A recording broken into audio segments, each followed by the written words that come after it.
Good afternoon, everybody. Welcome to our monthly webinar. Today's title is How to Find Local Help Information and Help. I'm Steve Wilson at the State Water Survey at the University of Illinois. And I want to mention that our private well class program is sponsored, funded, and supported by not only RCAP, the Rural Community Assistance Partnership, but US EPA. We'll get started. Okay. If you're here as an environmental health professional and you're looking for CEs for NEHA, continuing education credit, here's kind of the rules. You can only get you only get credit for this class once every 2 years as part of your credentialing cycle. So as an example, if your credentialing cycle just started February 1st for 2 years and you take this today, then next year in theory you wouldn't be able to take it and get credit for it. And the last time we've offered that in the last 2 years was a year ago, almost to the day in February last year.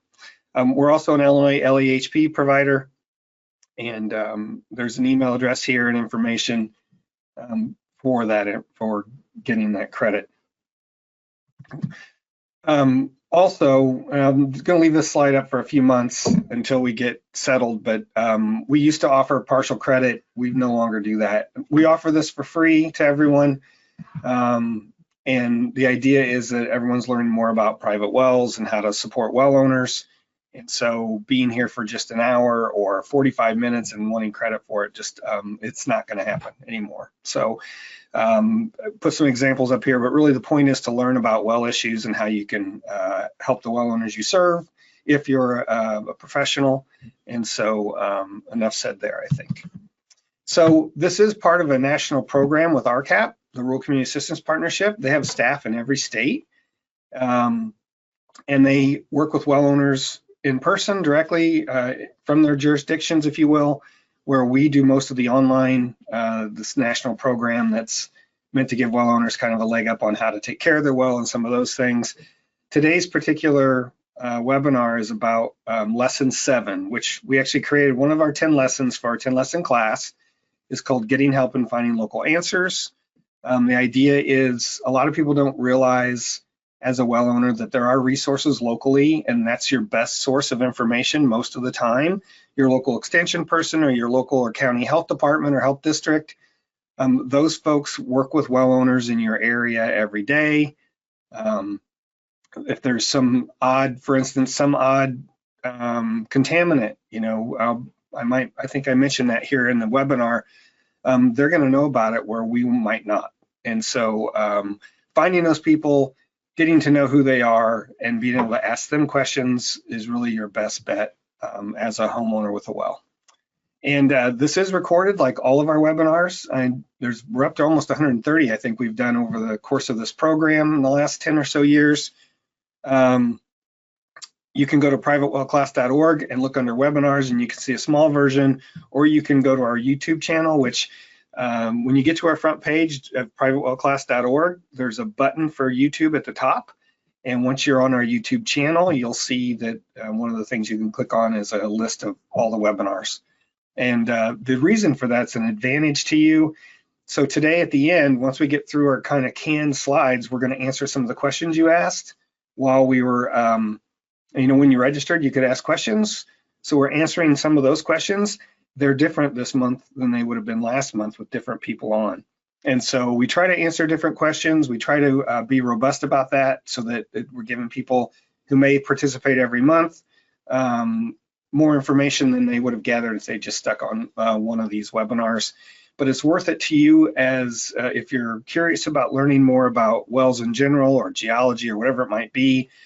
You can go to all those YouTube recordings and even skip the first part and get to the second half where we're answering questions, and you'll see a lot of varied questions that we get from well owners from all over the country. And it's a really good way to learn more about well stewardship and just some of the things that are happening to other folks who have wells around the country. And likewise, we also will stay on as long as you all stay on. So if you're interested, if you have follow-up questions, our staff will be monitoring the question box and the chat box on your GoToWebinar window. You can ask a question there today while we're going. So if I say something that, I'm talking about your state. I know one of the states I talk about a lot today is Oklahoma.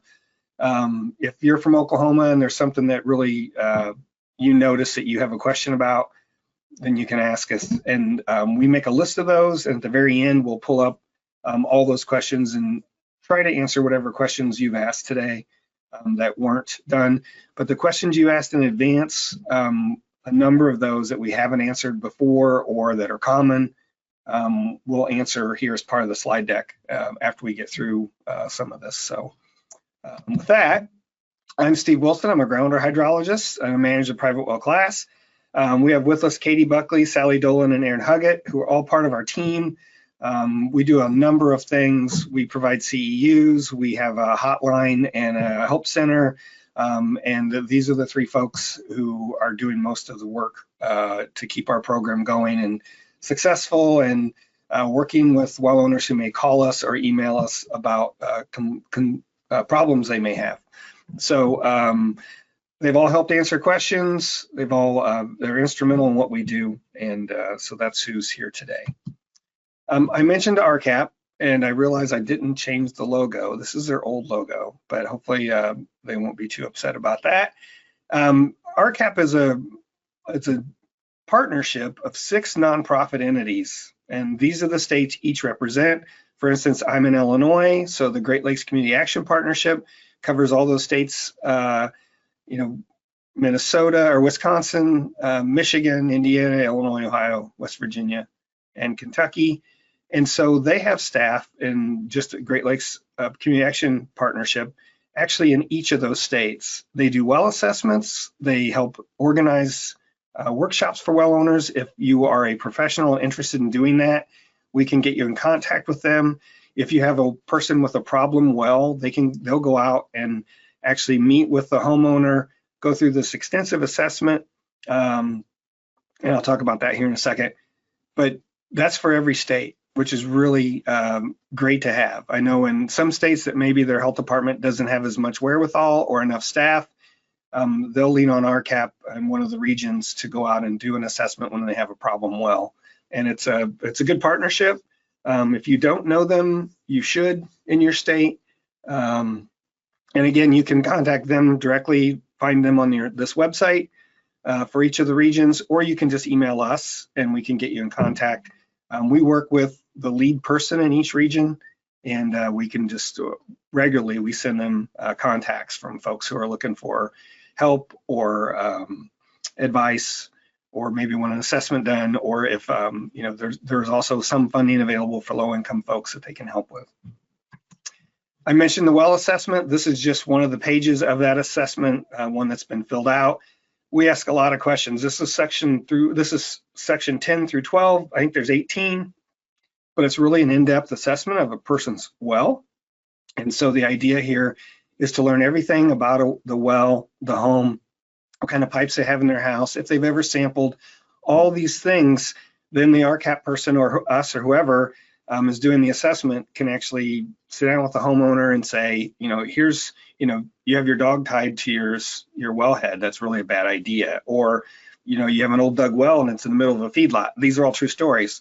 To give people advice on how to best protect their water quality and their well from contamination or other influences. So it's really worthwhile. It's something we hand to the homeowner once we're done, along with any other information we can find. Like if the state has logs for a given well, we'll attach that, take pictures. And again, it's for the homeowner. It's all free. It's all, there's no requirement. It's all voluntary, but it's a good way to learn a little more about your well and some of those things. And again, we can get you in contact with the RCAP folks who do these assessments. It's kind of like if you're a professional and you've done a sanitary survey on a community water supply, it's like a sanitary survey for a private well, but it's all voluntary. There's no enforcement mechanism here or anything. It's something to really help a well owner understand that what can they be doing differently or better to protect their well and their water quality, should they need it. It may be that they're right on top of things, and their well's properly constructed and grouted, and all those things. So yeah, it's also an opportunity then to work one-on-one with a homeowner to educate them about their well and promote what best practices, like why you should sample regularly. And then it also helps with encouraging communication. I say that because one of the questions we get a lot from homeowners is, well, I don't want to call my local health district or my county health department because what if they tell me I can't use my well? Well, I used to be able to say 100% they can't do that. No one has that kind of authority. Now we do know out east, a couple local health districts may have given themselves that authority. And so the thing you can do as a homeowner is contact them first and find out what authority they actually have. But in 99% of the country, they're there to try to protect your health. They can't force you not to use your well. They can't tell you you have to treat it. They can't do any of those things, but they want to work with you to make sure the water you're drinking is safe for you and your family.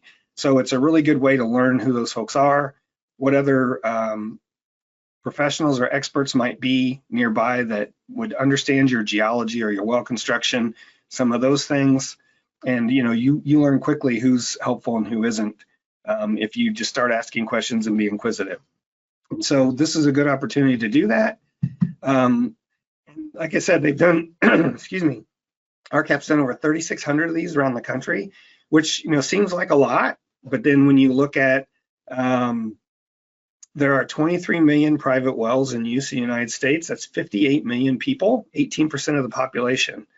And so obviously there's a long way to go. And again, because this is voluntary, we certainly have a lot of folks who have no interest in having anyone come to their home. That's their call, that's their choice. But once there's a well problem, those folks are the ones that usually call us and are asking for help. And so it's better to be proactive. And that's the thing it's a message we try to send, just like taking our class. It's completely free. This 10-lesson class, you sign up with an email address, but a lot of people don't even know about it. They've come to even these webinars and still don't know about the class. There's no reason not to do that if you're really trying to learn more about your well. As I mentioned before, RCAP can do workshops with professionals. There's actually a workshop just on how to use the assessment tool. That's what that second bullet's for there. But they're glad to work with anyone, county, local health district, extension, to put on a workshop, attend a county fair, all those things in support of what you're doing as a professional to support well owners in your area. Or if you're a well owner, encourage your extension office or your county health department to ask them if they know about RCAP and what they do. And yeah, it's a win-win. I mean, the more we learn, what we find is that 2/3 of people have never even tested their well. So even getting that message out and having people understand why it's important will really raise the level of homeowner knowledge, if you will, about owning a well and what it means to be, you're the water operator of a very small water system. So we're at the State Water Survey, which if you're outside of Illinois, and even a lot of folks inside Illinois don't necessarily know what it is or what it does. We're a sister agency to our State Geological Survey, which every state has a geological survey. Illinois is just blessed with a separate agency we work together. We're sister agencies, if you will, under the umbrella of the Prairie Research Institute at the University of Illinois. But we were formed by the state legislature in 1895 because of cholera and typhoid outbreaks.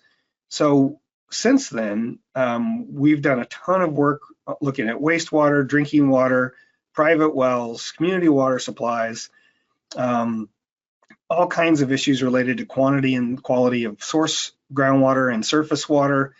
And we're 130 years old now, which is really cool. I've been here for a fair part of that, actually, not, I guess, less than half, but long time. And it's a great place to work. We help people every day. We also do cutting edge research. Most of it's applied research. So we're actually out there working with communities and well owners to solve problems. And yeah, it puts us in a great spot to have seen it or done it before, if you know what I mean. And so we're able to be helpful in that way. Just as a couple examples, I'm a history buff, and we have files that go back to 1895, or actually 1897, I think. But Pana, Illinois had a typhoid outbreak in 1916. It was all documented. There's a whole file just on this outbreak, 32 cases, ended up being the Pana Ice Cream Company, where everyone got their milk from a large tank that they used a bucket to scoop it out of and take it home. And it got contaminated, and so 32 people got typhoid. And so in that time of in our history, they just put in a water treatment plant. They weren't even using it because it cost too much to run. Only half the town was sewered at the time, so there's a lot of septics in town. All these things that people thought might be causing this typhoid outbreak, and it turned out it was because of bad milk. And so there's a really interesting history here, and pages and pages of information on the investigation that was done by Water Survey staff.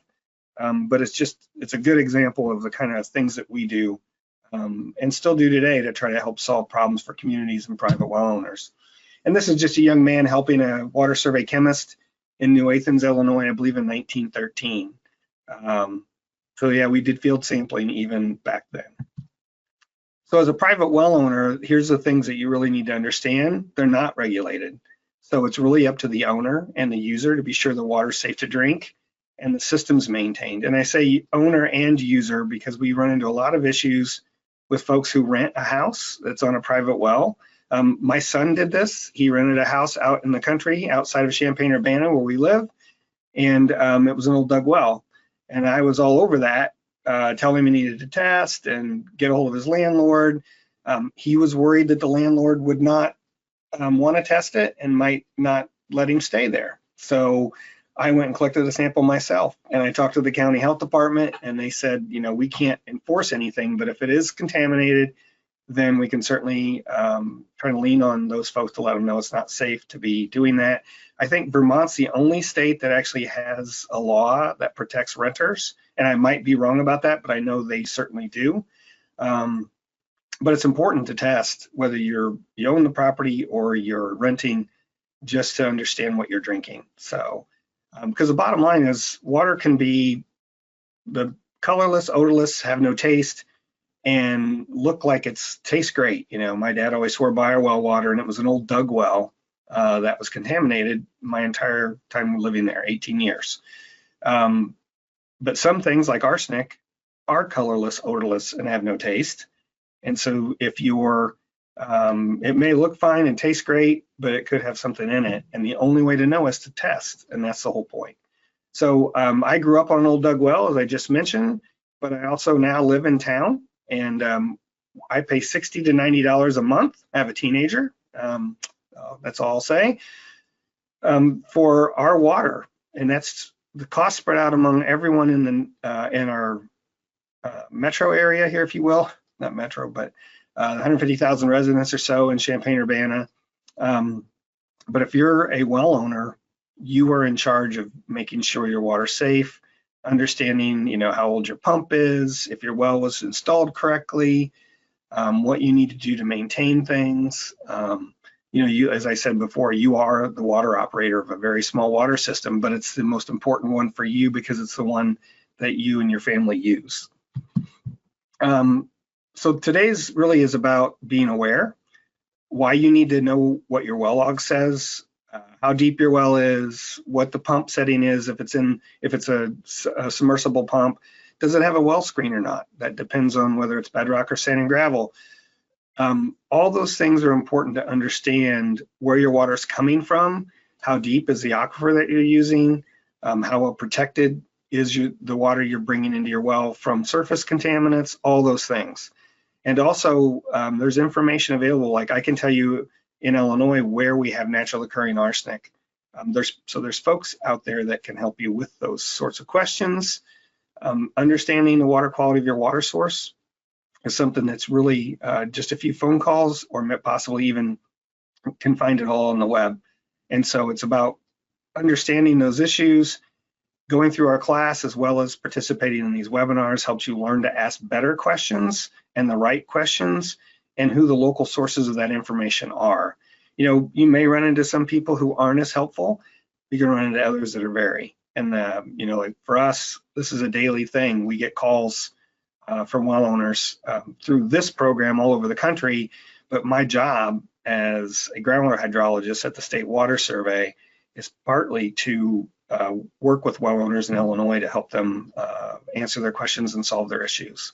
And lastly, it's about why you need to sample your well. You should sample it every year for coliform nitrate as an indicator of a pathway into your well, meaning your well construction isn't safe, and every 3 to 5 years for a full suite of inorganics and metals, so that you're sure, one, that your water chemistry isn't changing and you know what's in your water. We find new things all the time. manganese is listed under the Safe Drinking Water Act as a secondary contaminant, meaning for taste, aesthetics, not for water, not because it's a health risk. And now there's research that has shown that it does cause health effects. And so it's in the process of becoming regulated down the road. That may be a little while right now because of our current administration, but it's not safe to drink high manganese, especially for children. So even though it's not, quote, regulated, even for a community water supply, most states have stepped in and created rules for their public water supplies that they have to meet a lower manganese standard just for that reason. And so you should understand that as a well owner, especially in glacial aquifers like we have in Illinois, there's a lot of iron and manganese in our groundwater. And so, the manganese side of that is a health risk. Iron is not. So we're going to talk about all these things today. Well logs, why you need to know all the information about your well and where your water's coming from. A good well log will include a list of the geology that they went through as they drilled the well, and then other information about the aquifer, water levels. You need to understand, some people run out of water. California had a drought from 2012 to 2016, I think. Now a lot of their wells are several hundred feet deeper, and they went, a lot of people had their wells go dry. And so understanding what kind of supply you have and all those things. We'll talk a little bit about financial help. We did a webinar in 2023 on financial help. The big program is from USDA. We're waiting for the Farm Bill, the new Farm Bill, to be passed, because there's supposed to be changes in there that make it even a better program for people who may need help to fix their well or add treatment, even work on their septic system. That hasn't happened yet, and so we're holding off to have a new webinar until after that. Nothing's changed as of today, so that webinar is still relevant. If you go into our YouTube channel and find that financial help webinar, it's still all relative today. The bottom line is there's very little support for folks financially unless they're very low income, and that's part of the nature of being on a private well. You're your own entity, and you're not regulated, but you're also there's not programs necessarily for you when a well's quite an investment. Could be in some places over $50,000 to put in a new well. And then lastly, sampling. We'll talk about everything you need to know about that from our perspective: when, where, why, and where you should take samples and why. So as I mentioned earlier, the best support you can get really is locally. They understand what your groundwater situation is. They know the rules in your state. They know the geology. They also know, a lot of times they'll know the drillers, who they are. In every state but 2, drillers are licensed and have to get continuing education credit. And so there's a list of those available on many states' websites. Like in Illinois, it's Department of Public Health. So they have a list of all the licensed drillers. And so you can find, some are more helpful than others, just like in any other profession. And finding the right folks that you can lean on who are giving you good information is a kind of a trial and error process sometimes. But like even in Illinois, we would steer you in the right direction. So not only your contractor or driller, also your local or county health department or district, your regulators, co-op extension. I mentioned every state's different. In Illinois, it's IDPH. In Wisconsin, it's IDNR. DEQ, so they go by different names: Department of Environmental Quality, Department of Environmental Protection, or Department of Public Health. But if you just, we'll show you how to look all that up here in a minute, but you can figure out who maintains the state's well logs, if they do, and who the contacts are for the regulations for both drillers and well construction. And really, you just need to, use them. That's really the best thing you can do if you want to really be proactive about taking care of your well. So as far as well information, if you don't have information for your well, really your driller is your best source. If you know who drilled the well, a lot of times you won't, or if you can find the log, that driller may no longer be drilling, or if they are, you can contact them. And I know I had a situation where we were assessing an aquifer for the amount of water it might be available for a large water supply, a regional water supply. And one log just stood out because the geology didn't match with anything else. And it put the bedrock surface almost 100 feet below where it is in all the other logs I'd looked at. So I contacted the driller, and sure enough, he knew. He goes, oh no, that was not section 4, it was section 3, which raised it 80 feet because it was on a river bottom instead of a bluff, or the opposite. It was actually on a bluff instead of the river bottom. But the only way I was able to figure that out is because we had a log, and I knew I was able to see who the driller was and then contact them. And if you can't find the driller for your well, then the next thing to do is go to the agency that requires those to be filed, or they may have it online. I'll show you some examples of that. And they can then find, it's usually listed. If your well log's available, then it's going to be listed, the driller is going to be listed there, and that gives you a place to start.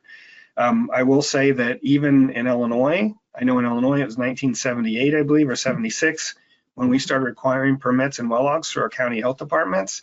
We still, a lot of cases, only have about 50% of the well logs for a given area because there's just a lot of older wells, and early on, not every well log got filed. That's not the case today. But, like the well I grew up on was hand dug by my grandpa in 1933, and there is no log for it. It's just the way it is, especially in rural areas. You're going to find that the really older wells, a lot of times there won't be any information available, which is unfortunate, but it's the way it is.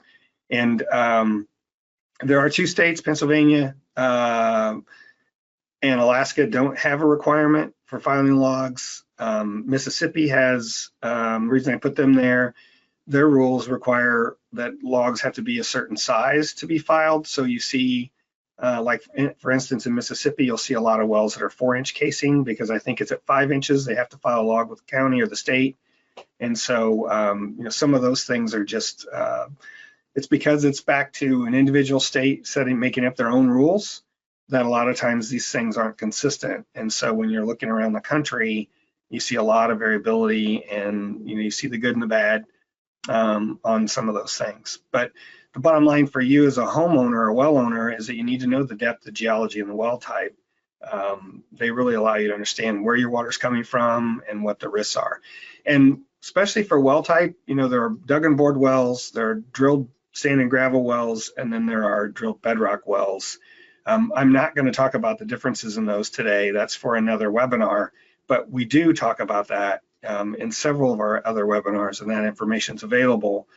So it's important to either go watch those videos or to participate down the road when those topics come back up. So if I want to find water well logs, it's a simple thing with Google today, just to say California water well logs.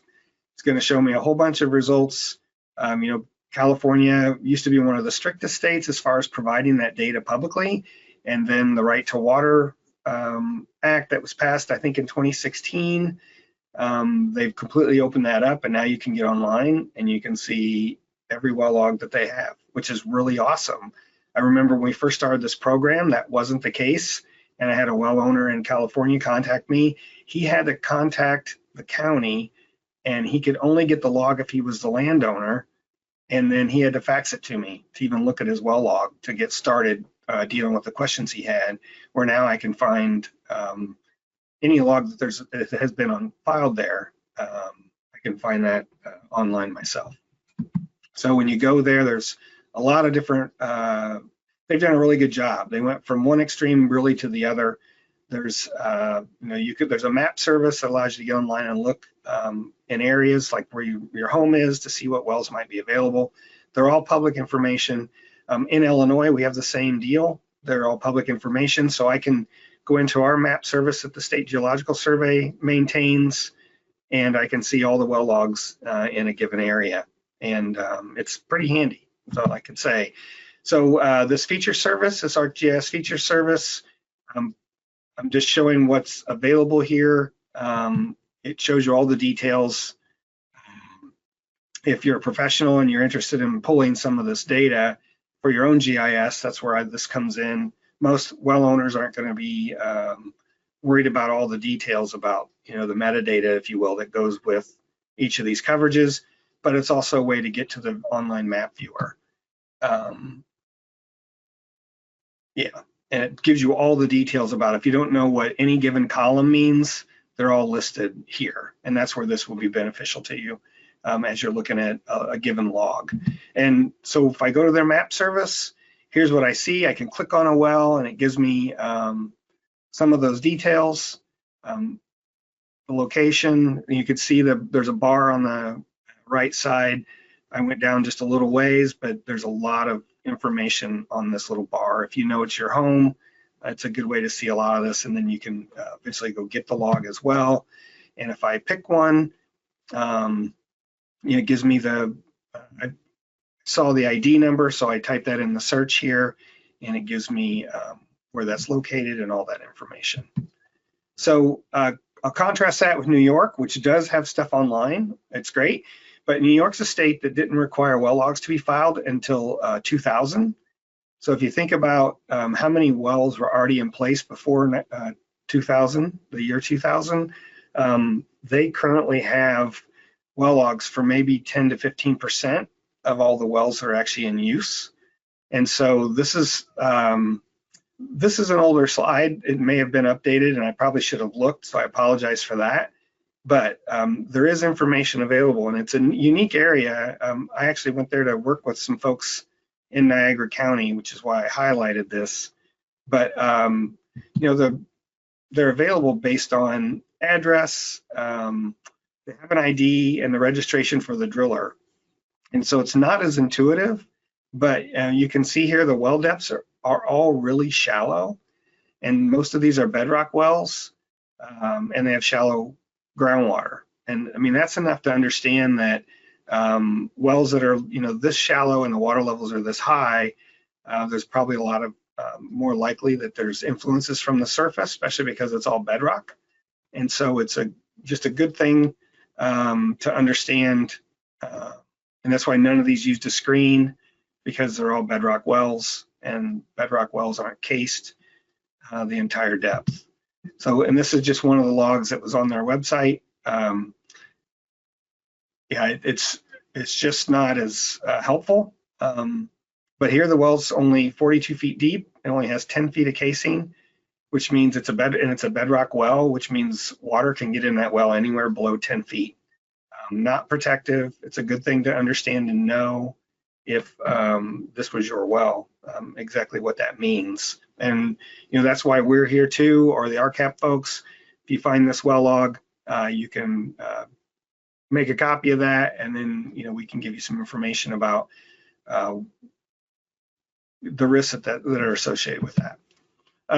Illinois, this is I mentioned our state geological survey has this online interactive map, inappropriately named Illwater for Illinois water instead.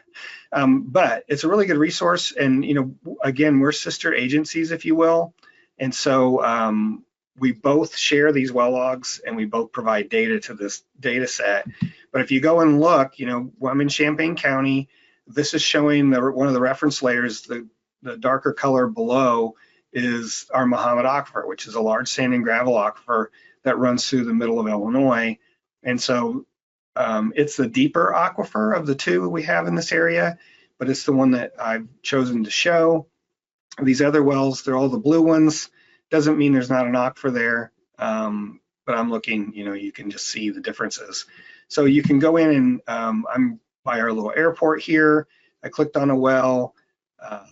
It's only, let's see, it's a 269 feet deep, which means it's definitely in the Mahomet Aquifer. It was drilled in 1959. All kinds of details, and then you can get to a log. By clicking on that number, I'm gonna go back. At the top, the API number. One of the things that we have is a challenge. is that for many years, the Water Survey and Geological Survey worked independently. So we had two different data sets of basically the same information. But as you can imagine, with well over 400,000 or 500,000 well logs on file, we find discrepancies and differences in the same log sometimes. And so that's an ongoing process to try to clean all that up and make sure that they're consistent.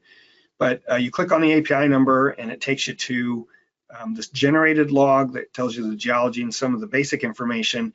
But what we've started doing is adding the actual scan of the original well log. And so that's what these blue boxes are here. You can get the file from the Water Survey. That's where we come in. And so then you can see the actual log the way it was handwritten to start with. So this is a 50-inch diameter concrete pit well. Yeah, and it, or just the pit is 50 inches, and then it's a 4-inch well, I believe. I'm looking here. Yeah. Anyway, it's 162 feet. It's in the sand and gravel. You can see the geology. Some of that was on the original one, but a lot more information about the pump. It's a 3/4 horsepower pump. You know, some of the newer logs would have even more information. That's the other thing of this, like our state Department of Health, over time, our well logs have changed. So these are required by law to be filed with the county health department, but this older log has much less information than what a log today would have. And so here's a little bit newer well. And you can see here the geology is all listed. It's got a lot of good information. This is from 1980, and this is a bedrock well that's 260 feet deep. So this tells you a ton of information. This particular well happens to be up in the Chicago area, Camp Algonquin. So it's meant for a camp, so it's a non-community water supply well. But you can see all the geology, what kind of pump they had. Number 17 on this list, the static water level is 130 feet. They pumped it at 25 gallons a minute for 2 hours, and it dropped to 160.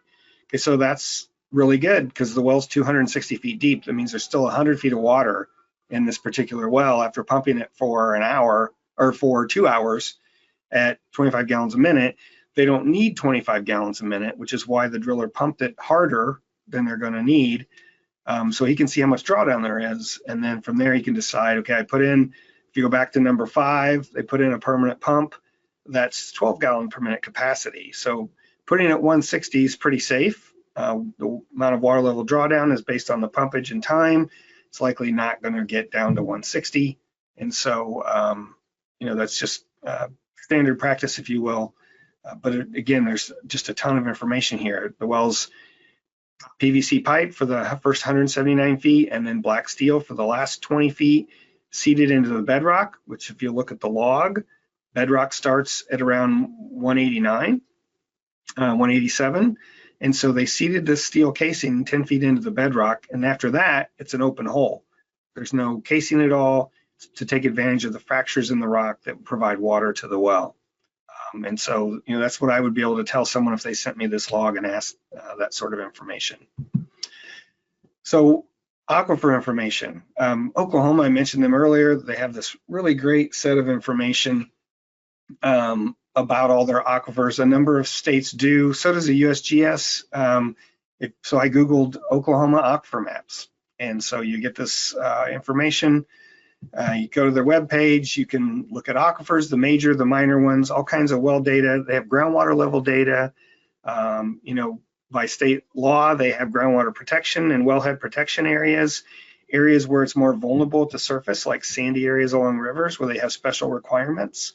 That's limiting pesticide use. That's a lot of things, groundwater protection areas. And so even, you know, there's links to things like underground storage tanks. And so there's quite a database of that nationally through US EPA. And so it provides a lot of information you can find out about right where your well is and where your home is. And so this is just a PDF of the major aquifers in, I guess it's got all the minor ones listed too, in Oklahoma. Some of these are attributed to rivers, which you can see why they're long and thin. They're the sands that are along the river bottom. Others are deeper in their bedrock, and they're all different depths. So If I want to look at groundwater wells and that information, if I click on this link, it takes me to a page. This is also a map viewer like the one I just showed you for Illinois, and it's showing all the wells, and underneath that it shows the major aquifers. If I click on the layers button, in this example, that's pretty standard if this is a GIS coverage through ArcGIS, which is what most states use that have these. You can go in and turn on and turn off different layers. And like when we turn on the aquifers, that's there. So if I zoom in, it's showing me that, the thin little tree-like is a alluvial aquifer, which is because it's a bedrock or a river valley. So there's shallow sands there. It's called the Cache Creek alluvium, the one right in the middle going north. But then there's also deeper ones too. And as you turn on the wells, I've got all 4 turned on right now: groundwater wells, monitoring wells, other wells, and reported well logs. So those are different colors on this map. But again, it's good information. Monitoring wells, especially, if you want to find out if there's a monitoring well near you, do they just have water level information, or do they also have water quality information? If it's in the same aquifer and it's not, and it's especially a buried aquifer, then the water quality is probably going to be fairly similar if it's protective from the surface and surface influences. And so here I've clicked on major bedrock aquifers only, so that changes the picture. It's the same location, but you can see here what kind of aquifer happens to be in this area. If your home was here, you'd see where somebody who's off the aquifer may have a shallower well because there's not a good bedrock source in that area. And again, I went to the alluvial aquifers. They look like seaweed almost, I guess. Where these are sand and gravels. They're typically shallower. They may be influenced by the river that's running through that, and that also is different because those sands a natural filter. A lot of runoff ends up in streams and rivers, and some of that infiltrates back into the shallow aquifers that are along the rivers. And so understanding that there could be water quality issues there. And this is just reported well logs. Again, it's just another way to search. And these are going to be all home wells. I'm just adding as we go here, and I can click on any of these. You can see how deep this is. This alluvial sand is shallow. So this is a 60-foot well, and water levels at 19 feet. And that has a very different risk related to water quality than a well that's, has 300 feet of casing and is 400 feet deep, where all the water is coming from below 300 feet. Just another example. This is a 1,200-foot well, and they don't hit water till 380. So I know we have wells in the northern part of Illinois that are greater than 1,500 feet deep as well. It's a deep sandstone, but it has naturally occurring radium. And so you just, understanding what those risks might be, you're not going to find radium in a sand and gravel aquifer. It's going to typically be in a deep bedrock aquifer. It's just, but you can take this information and then go, take this to your state geological survey or your water quality agency and say, hey, my well is, in this particular aquifer, what are the water quality considerations and concerns that I might have? And they can help you through that, because it's those state groups are even, and sometimes if it's a wealthy county or district, maybe even locally, they've done testing or sampling and understand how the water quality, what the water quality is in those units. So clicking on all reported well logs, this is the front page of that. I had this out of order, I apologize, but you can also do a search. So if you have information about your well, or I believe you can search by address as well, then you can go in here and type that in. I just looked at county, Choctaw County. There's a list here. This is only 17 that met the criteria I'd put in, but it tells you who the owner is, if it's available, an ID for each well, how deep it is. So any information you may have may help you identify which of these logs it might be. Like if you knew your well was 142 feet deep, then the fifth one down, 76706. It's in the right location, is likely the log for your well. And most of these have, I think I searched here, those with water level data. And so the third column from the right, it says view, and they all have water level information. So then you can go back and look. The depth of water here is pretty shallow. It was sampled, water level was taken 4 times, excuse me. I did the scale of record, and that's the only points that came up. But you can see that not much change in water levels here. And for a well that's deeper, I guess this is 34 feet deep. That's a good thing, right? 2017 was probably a dry year. So what about your state? I guess, the thing to do is to Google first and see what you can find. You're going to at least find the agency or the organization that houses well logs. If they do, if it's regulated, well construction's regulated. Some states aren't going to have great sites like the ones I just showed you, but their agencies will have information. Even, before we had all this up online, folks could come into our office and go through the well logs. They're all sorted by location. So you can go to your county and then your township range and section using the land survey system and find your well. And folks do that, or we find them for you.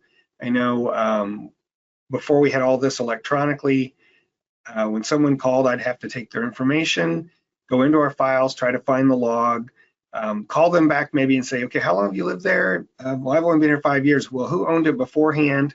You're trying to find a paper record that had the original owner on it when the well was drilled. That may be 2 or 3 owners ago, all those things. Well, now we have all that information digitally, and so we can search those ways. And again, we find about half the logs for the folks that ask for logs, or if we go into an area. I guess as a good example, we're doing this aquifer assessment to try to determine how much water could be pumped out of this one aquifer. There was talk of putting in a large regional water supply that might pump over 20 million gallons a day. And so I hired 5 geology students to go into this 9 township area in rural Illinois and identify every well. Talk to the homeowners, ask them if they could take a water level measurement, learn what we could, where their pump was set. We found 1,708 wells in those 9 townships. We only found logs for 788 of those, so less than half. And again, this is a rural area, it's a farming area. Many of the homes were even century-old homes, and so that was kind of expected. In a newer area where where developments happened recently, you're going to see a lot higher number of well logs. But the point is, you don't know if you don't look, I guess. So, and once you find out who that agency is, you can call them or email them. And again, it's about being inquisitive and finding the right person. You're going to eventually find that person who really wants to help, and you should lean on them, because that's what it's all about. So they may have water level information, or the geology, or your log, or water quality information in some cases. Like we know, again, in Illinois, I can tell you which areas have high arsenic that we've looked at. And so, I can tell people they need to definitely test for arsenic in this area, but you don't necessarily need to here. You're not going to find it because that's a contaminant that is tied to the actual aquifer, where others are more tied to, like bacteria, is typically a well issue, not an aquifer issue. So, yeah. So as far as what to test for, it's really different depending on your well type, where you're at. There's a lot of detail involved there. If your well's really shallow, then you're looking for things that might indicate surface contamination. If it's in bedrock, there are things you need to find out if there might be certain constituents like radium. I mentioned that earlier, or uranium. They have a lot in the Northeast, where they wouldn't have that in a lot of other areas. So understanding the formation, where your water is coming from, the geologic formation, the depth it's at, that arms you with the information you need to talk to your state geological survey, or USGS, or your water quality agency to find out what contaminants, natural occurring contaminants anyway, might be there, as well as then, understanding your land use area that you're in. Is it all farm fields everywhere around you for miles? Are you in an urban area where there's a gas station on the corner and there's a factory half a mile away? All those things matter in deciding what you might want to test for. And so talk again to your county or state health department or your local health district for advice on what they recommend.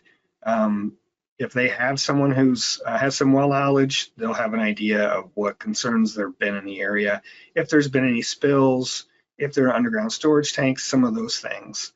And again, you can also look some of that stuff up yourself. Your co-op extension office can also help. On the state, some states are really active. I'd say Mississippi, Rhode Island, Virginia, Pennsylvania, Arizona. There's probably a couple others where their co-op extension has folks who do a lot of private well work or testing. Like Virginia has a well testing program that's pretty robust.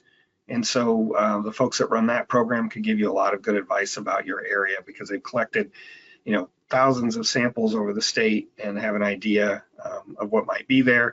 In a state like New Jersey, where they require by law that for every property transfer, you have to collect a water sample and the buyer and the seller have to agree on who's going to pay for it.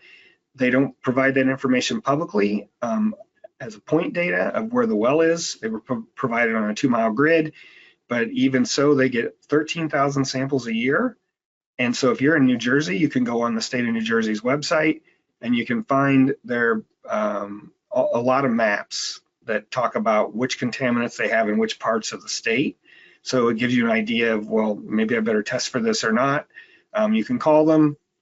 It's really, there's only 3 or 4 states that have a program like that where it's required by law to sample when a property is transferred. So if you sell your home, but having that has given them a wealth of information. New Jersey is the oldest state to do that. It's been over 20 years since they started. So they've got several 100,000 water quality analysis of all the homes that have been sold that then they can map the natural water quality where they found contaminants. And I know just a few years ago they added PFAS, which is obviously a big issue these days. And so they're building a database of some really great information that would help you as a homeowner. And what we recommend is you sample for coliform and nitrate every year. Coliform bacteria, not because they themselves are harmful. High nitrates cause blue baby syndrome. It's regulated as a contaminant for babies and pregnant women. Coliform bacteria is not what causes gastrointestinal problems. It's E. coli that can make you sick or other bacteria, but coliform is so ubiquitous in the surface of the earth, if you will, because of all the things we do, our septic, livestock, all those things, that if you find coliform in your well, and it should not be there. And so if you find coliform, it means there's a pathway into your well. And that's why you test for that annually. If something's changed with your well, somebody hit it with a mower, it's PVC pipe, or there's other things that have happened, all of a sudden you may have a crack in your PVC that's at depth, maybe at 10 feet or 6 feet, and you don't know it. It'll start getting bacteria in it from shallow infiltration. And so that's why it's good to, so it's really, testing for coliform and nitrate doesn't mean your water's safe. You need to test for other things as well. But what it does mean is that if you don't have either, then the integrity of your well is still there.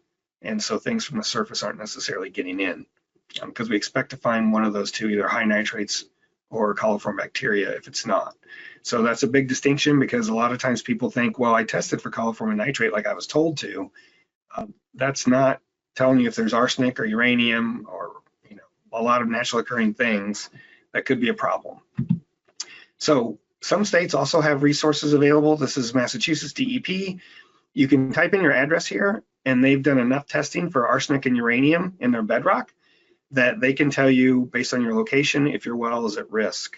So you need to know if your well is bedrock or not, and in most of Massachusetts that would be the case. Not everywhere, not along the coast, but you type in your location and then it'll tell you, yes, you have a risk of arsenic or a risk of uranium or both, and then they provide resources there for you to do testing or to understand, the frequently asked questions related to arsenic and uranium in their bedrock aquifers. This is from Rhode Island. I show this all the time because I found this over 10 years ago, but I'd never heard of beryllium being a regulated contaminant. All the little dots are where there used to be orchards, or they know there's soil contamination with arsenic used as a pesticide before the 60s. But that big splotch in the middle is where there's naturally occurring beryllium. I had no idea beryllium was even a regulated contaminant. In all my years, I'd never ran across that until I found it on Rhode Island's webpage. And so it has health effects. And so if you are in this part of Rhode Island, you'd want to test your water for beryllium, which is, sort of an unusual request, but it's there. It happens to be in the geology that's there. And so that's why you have to look and be a little bit inquisitive about what you should test for. So I can guarantee you the folks at Rhode Island Department of Health know they have beryllium in their groundwater, and that's the recommendation they would give you if you contacted them. Some states have a little more robust. This is, again, like the maps we looked at earlier. This is a GIS coverage. So this is Wisconsin. You can search by type. Like I look for arsenic by county. The health standard for a community water supply for arsenic is 10 parts per billion, or micrograms per liter. So this shows the counties where the average groundwater private well sample is not detected. One county up by Duluth, where it's less than 5, 6 to 10, 11, 15. You can see the graph there. So we know that near Green Bay, we have 3 counties where the average arsenic value is 21 or higher. And what that means is, most of the wells, or at least a majority of the wells, are going to have arsenic at above 10, which we would consider a health risk. And that's because the Safe Drinking Water Act requires communities to make sure that arsenic is below 10, or they can't serve the water to their customers or the residents in their town. And so we use the same standards. It's equal health protection under the law, is a saying that I heard a long time ago from someone at EPA, and I totally agree with. Private well owners should have the same level of protection for their water quality as everyone else. It's not regulated. That's, most well owners would say they don't want to be regulated, but then you need to be a good steward on your own and make sure you're keeping your water level. What I would recommend to someone in one of these counties near Green Bay is that you add treatment to reduce the arsenic in your water. And that's what some of those folks have done. So what we recommend, again, is coliform nitrate annually as a way to indicate a pathway into your well. And then if you've never sampled before, which is a majority of the people on private wells, we recommend sampling for a whole suite of inorganics and metals.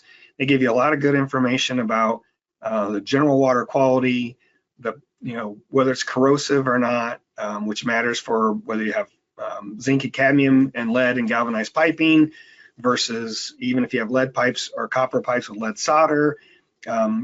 Water that's aggressive or corrosive will leach those things, and you'll know that if you sample for lead, for instance. In nearly every case, the lead is not coming from the groundwater, it's coming from your plumbing. And so that's another reason to understand some of those things. And again, also ask advice from your local county or state health department. They'll know if there's something unique like beryllium in your water supply. And so that's the best advice we can do, like on a national scale. But it's important that you ask folks. So in addition, anytime the well's been opened, you should test it after you've had to disinfect it. If you've had to, if you've had a bacteria problem and you shock chlorinated your well, or had a contractor shock chlorinate your well, then you want to test it again before you actually start using it. That means boiling your water if it's a bacteria problem that you're using for drinking or cooking. before you start using it again. Or anytime there's flood or a fire. This is from El Paso County, Colorado. Think about this. This had an aluminum cap which is laying on the ground, which the fire was hot enough to melt that. It also melted all the wires. So we're talking about all that melted stuff dripping down into the well water. Those are, I guess you'd say, macroplastics, right? Certainly a lot of things could fall in there. Some of the aluminum could have fell in there too. Now that's a solid, it's not necessarily, but depending on the water chemistry, it could be leaching some of that. In a case like this, it may be that it's, it's certainly definitely important to test. Once you get this well back in shape, there's a pump in there. That's where the wiring's for. It may be that, that's not a salvageable well, but even so, it's got to be pulled and rewired. And there's a lot going on when something like this happens. And so one thing to note, if you're in an area prone, or if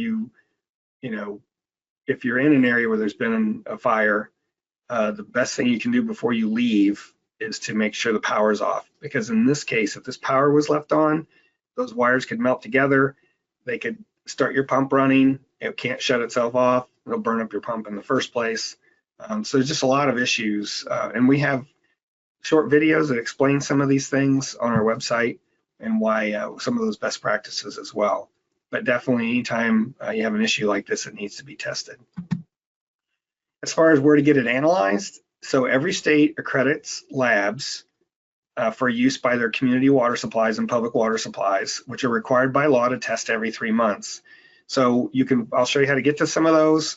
Try to use one on the list. You can also find that some states have programs for private well sampling, like Iowa has their Grants to Counties program, and I know it's got a new name now, but it's since the 80s, their state legislature has provided their counties funding to help offset costs for sampling for private well owners. Awesome program. Unfortunately, Iowa is the only state that has it. So, but look, if it might make the cost of sampling half as much. It may cost share it, or it could be completely free. There are small pockets where you find a local entity is providing, I know like one of our counties provides free testing during Groundwater Awareness Week, which is the second week of March. Things like that. It's about being engaged and being a well owner. And so, but when you talk to a lab, make sure they can give you answer all of your questions. They should be able to tell you how to store and preserve it, what they're going to send you, if you have to come pick it up, if you have to drop it off, if you can ship it back, what kind of instructions there are, what things are common problems for people who collect their own samples. Even if they offer a service to come out and collect the sample, some places they do that, especially if they need it for any kind of legally binding thing. It may be that you have to have someone come collect it for you.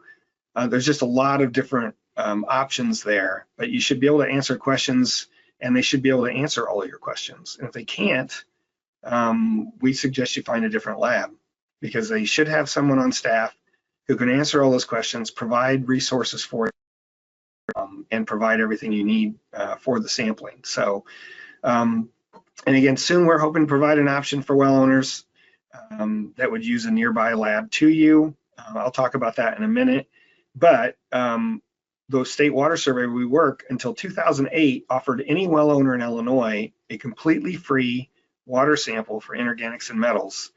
That changed when we moved into the university. We were part of DNR until 2008, and now that service has stopped.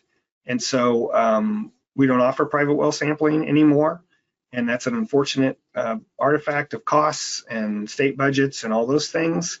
And so we're looking for a way to support well owners in Illinois and elsewhere in order to provide, something we consider a consistent and reliable place to get testing done. So the way to find a lab in your area is if you just Google EPA certified labs. It's going to take you to an EPA webpage, certification of laboratories to analyze drinking water, and then as you get to this page, and if you scroll down this, you're going to find a map that provides you can click on the map, or you can use the drop down. It's going to take you to your state primacy agency's webpage, and the primacy agency, like in Illinois, that's the Illinois EPA. they're the agency responsible for making sure that every public water supply is meeting all the rules. They have a licensed operator. They collect samples every 3 months. They're providing information to their consumers, everything that's required by law through the Safe Drinking Water Act. They also list all the labs they've approved in order for a public water supply to get testing done. And so, for instance, if I go to Alabama, this is what came up. You can see a lot of information. Their certified labs are listed down near the bottom. They have them both for bacterial or chemical. Many do both. Some only do one or the other. And if you're at lab, then you can apply to become a certified lab in that state. You know, today with the way the mail is and package shipping and all that stuff, you have a number of large labs that actually are certified in nearly every state because you can ship it overnight no matter where you're from. And so we see a lot more of that these days. Here's New York's. You can tell what kind of lab you want. They've all got it. They put it into their own database and even what county, so you can find somebody that's close to you. Pretty handy. South Dakota, they list all the labs. You know, not a very populous state. So there you go. There's a list. I'm only, you know, there's 3 listed here that are state labs, but there's also a lot of others if you scroll down this page. And here's Oregon's. You can search. I'm just showing some examples. I do find this once in a while, right? This page is maintained by US EPA. It takes you to these state pages. And if you run into this, like here, Virginia's changed their website, no fault of theirs, but EPA hasn't updated that. So then you just need to go on Virginia Department of General Services. Now, at least you know the agency where their list of labs is going to be. And you can either search it or you can call and find out a list of certified labs that way. So it's not a lost cause. It's just, you know, maintaining web pages is a constant battle. We understand that as well as anyone. And so it's important not to give up and say, oh, well, that's not there anymore. It is. It's just that the state has changed its web page. So now the link from the US EPA does not go to the right place. Just got to be a little inquisitive and you can solve that problem yourself. So yeah, that's what I did. I searched, I found it, and you can get to the labs, and they've got a really nice web page that explains all that thing, all those things related to that. And you know, some labs it says Directory of Non-Commercial Labs versus in some states there's labs that will only do public water supplies, and there's other states where they do both. Some particularly, yeah, just will not do a private well sample. They're either not set up to do more than the sample itself, so they don't have staff that can answer your questions. Like when you get your results back and it shows that there's something over an MCL, a maximum contaminant level, which is what all the public water supplies have to stay under. They just don't have the staff for that, so they choose not to do those kind of samples. So it's, you know, again, don't give up. And, you know, we're here to help. Between Sally, Katie, Aaron, and myself, if you call us or email us, we can probably help you find these lists. I ask you not to just do that, but try on your own. There's a lot of other information you're going to find on some of these web pages that may be very beneficial. Like in Virginia, I think it's called the Piedmont Aquifer. It's a bedrock aquifer. It's a lot of granite. The pH there is only 5.5 of the natural water there. Whereas in Illinois, a lot of our groundwater is at a pH of over 7 or 7.5. Very different in how that's going to affect a lead pipe or a galvanized pipe or a copper pipe. And so understanding all those issues, they're the folks that are going to be able to help you the best. And so yeah, it's important to get to know the folks in your state or in your local area that may be able to give you some of that kind of advice. We do every year for Groundwater Awareness Week, we do a program called Pledge to Test. For the last 4 or 5 years, TapScore, it's called mytapscore.com, has provided us with a couple of water tests. So what we'll ask you to do, if you go to our webpage, you can find the Pledge to Test campaign under resources, or it might be under webinars, I can't remember. Either way, it's one of the menu items at the top. It's a drop down, you'll find it. if you pledge to test your water, we'll draw out of a hat, if you will, electronically, 2 people who will get or at least, I can't remember if it's 1 or 2, but they'll get a water test for free from MyTapScore. And so the idea though is, we usually have over 100 people sign up. We ask that everyone who signs up is serious about getting their water tested, whether it's free or not. And so I mentioned these folks because they've developed a really unique program. This is a business, and we're not in the business of supporting businesses. But TapScore, what they've done is they've developed relationships with over 200 labs around the country.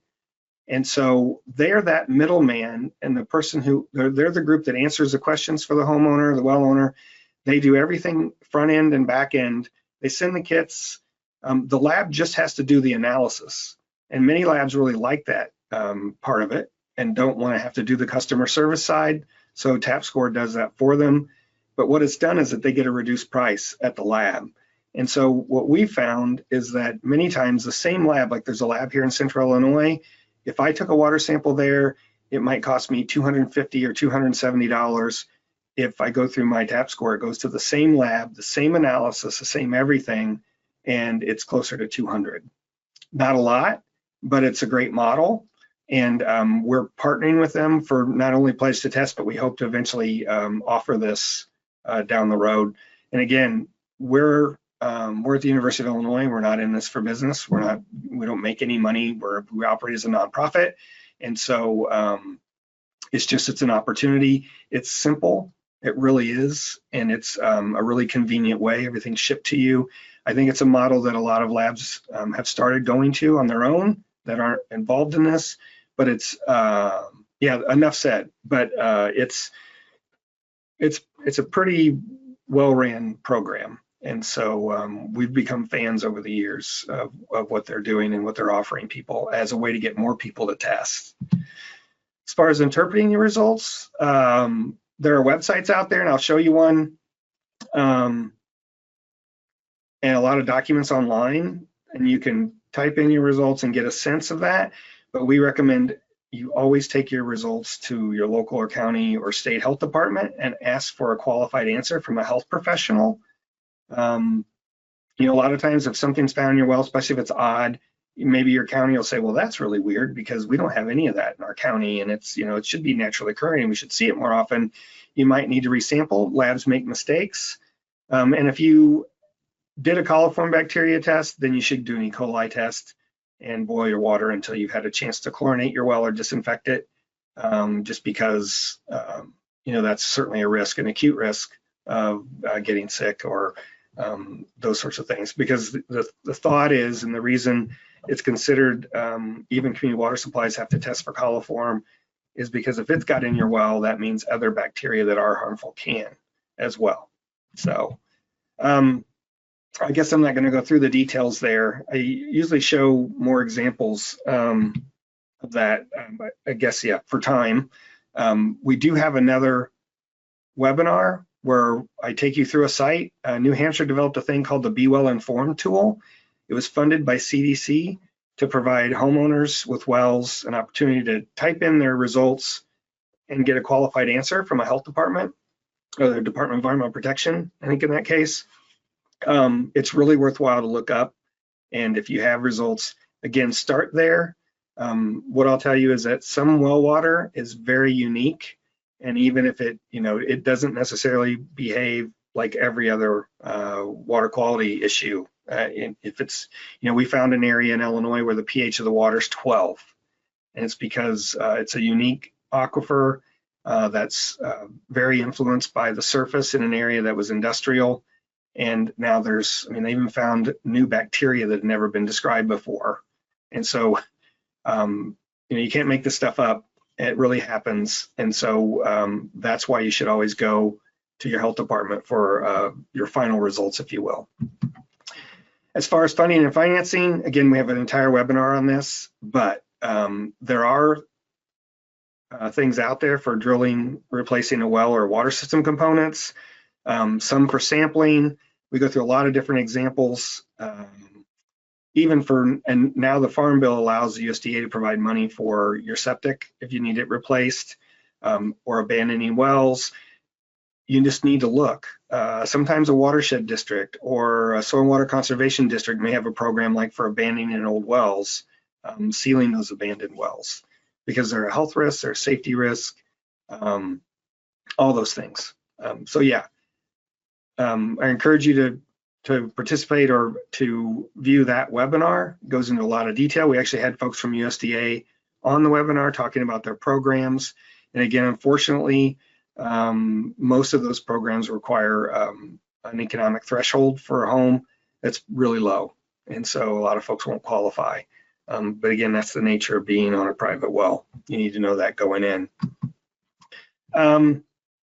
So again, you're individually responsible for your water supply. Try to find, sometimes it's considered a private property issue. I think I've said some of this already.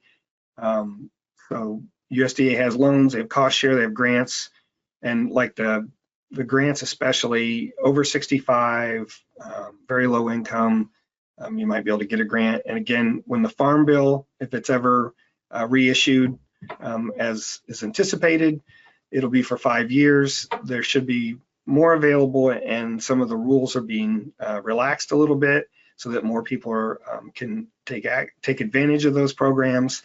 There's also a few private programs. One that we just interviewed, Terry Morse, the head of the National Groundwater Association.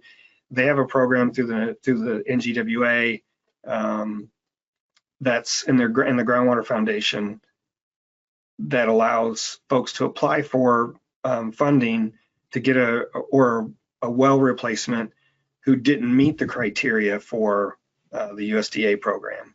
But you have to apply there first. But it's a group of drillers basically trying to do their part to help folks who, may still be very low income, but they not low enough to meet all that criteria. It's an opportunity then possibly to have a well drilled by drilling contractors from around the country. I thought I took this out. So yeah, I apologize. I guess I left this in here because this is the webinar we did. So it was on February 28th and 23. Dolores and Andrea are both from USDA. They led a lot of the presentation. We provided some resources after that we found on a local scale, things like the Iowa program, and I know in New Mexico, if you provide the state with location and information of your septic system, they're trying to map all of that, they'll give you a free water sample. And so there's a ton of programs on a very local scale sometimes. And the point is, yeah, we talk about that in a lot of detail on this last webinar. As far as emergency situations related to funding, there are also programs, or there have been, I should say, through FEMA. If there's a flooding event, a lot of times FEMA, you can apply for FEMA funding, and then they can replace your well if it's been flooded or damaged, or forest fire, all those things. And sometimes even states will have that sort of program. California has a program because of their drought. Now they will provide up to $50,000 to a homeowner to drill a deeper well if their well has gone dry. I know that program has limited funding, so there may not be any resources left for a given year, but so far their state legislature has authorized that each year moving forward. And so there may be an opportunity. I know during the height of the drought, when wells started going dry, California also had a rule that you had to be a licensed California well driller. So at the time, people from other states couldn't even come in, like a driller from Nevada or from Arizona couldn't come into California and drill wells, which was unfortunate because there was a lot more wells to drill than there were drilling contractors. So if you have any questions about that, watch the webinar first, but then feel free to reach out to us with any questions you might have. I know it's been, we're having more and more extreme weather on both sides of that, both dry and drought, as well as flooding, and it's affecting a lot of private wells. So a little bit about our private well class in a little more detail. It's the answer to what can I do to help private well owners understand their wells and their water. So think of it as a well owner 101 type of class. It's self-paced, so you sign up via email and it'll send you a link once a week to click on to get a PDF that you can download, you read at your leisure. It'll come once a week over those 10 weeks. These webinars like today are meant to support specific information in those lessons. Like today's really about lesson 7. But there's also, it's not nearly the level of detail that you get from going through the class lesson. And so I certainly encourage you, if you haven't taken the class, it's completely free. We just need your email address and we ask what state you live in so that we can let the folks that fund us know that we're working all over the country. But it's a really good resource. And we've had nearly 13,000 people sign up and take the class so far, which is that's a lot. Again, going back to that other list of folks, 13,000 sounds great, and we feel like we've really made a dent, but there's 23 million private wells out there, so there's a long way to go. And again, some people don't want help, and that's their business. I know that would have been my dad. He always swore our well water was completely safe and great, better than city water, because cities put chemicals in their water, and that is not good for you. Versus the fact that we grew up with bacteria and other things in our well. It was in a pasture with livestock, and when it rained hard, our water was cloudy. So that tells you that it's not protective. And in fact, when I went to college, I was gone for 3 or 4 months and drank water from a community water supply that was chlorinated and treated. When I went back and tried to drink the water from our well, I got sick. And so, and that's just, that'll happen. And so if you have one of those type of wells and you're like, well, it doesn't make me sick, well, it won't, because you've been drinking it long enough that you have the biota in your stomach and all those things. Wait till somebody comes from your kids or grandkids who have been drinking city water, if you will. They may end up getting sick, and it's a real risk. So anyway, and in addition to that, we do a lot of other things. We have podcasts, we do these webinars, we have a number of videos, and I'm going to go through a few of those things real quick. This is our front page. And I'll talk about the Help Center later, but we also started this Help Center early in 2024. But you sign up, take our free class. Yeah, and so these are the latest webinars. And you can, when you click on Take Our Free Class, it takes you to a page to enroll. This is where you can enroll for that. We have 2 other programs. One's called wateroperator.org to help water operators and wastewater operators, and then we also have a decentralized, it's called decentralizedwastewater.org, that's really focused on septic and on-site wastewater treatment. And so you can click on those depending on whether you're actually a user, a homeowner, or whether you're a professional. The entire class is available in Spanish. So if you are a health professional or someone who knows have in your county or area folks who speak Spanish as their primary language, they can take our class through this website as well. Even all the figures and everything have been redone. And we are fortunate being at the University of Illinois is a world-class research college or university. We had a young man who was getting his PhD in civil engineering from Columbia, the country, who was on a Fulbright, so he didn't have teaching responsibilities, and we hired him to redo this entire class. And yeah, it was really awesome to have that sort of cooperation. For each lesson, there's also resources available under the resource library. These are other documents that are publicly available. One from the next to last one on lesson 1 is from the Iowa Geological Survey, talks about groundwater basics. The idea here is that we wrote the private well class to kind of almost like it's a conversation between us and the homeowner or the well owner. There's other ways to do those sorts of things. And so some of these documents, which were used to help develop lesson 1, for instance, may be a better read or may make more sense or whatever, but they're worth going through. You learn something from, every person that's done some of this work has their own spin on some of these topics, and it's worthwhile to go through. I mentioned our YouTube channel. If you go to our YouTube channel and then click on webinar recordings, this is the playlist. This actual screenshot I took was from last year, February 1, 2024 is the top one there, but that'll list the one from last month, which was like around the 30th, I think, as well. So you can see the list of webinars for every one of these. Like today, it's recorded. We go through a bunch of questions. The questions are always different.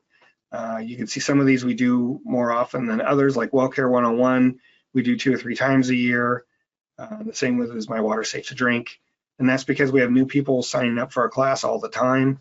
And so it's really geared towards supporting them as we have new well owners involved with our program.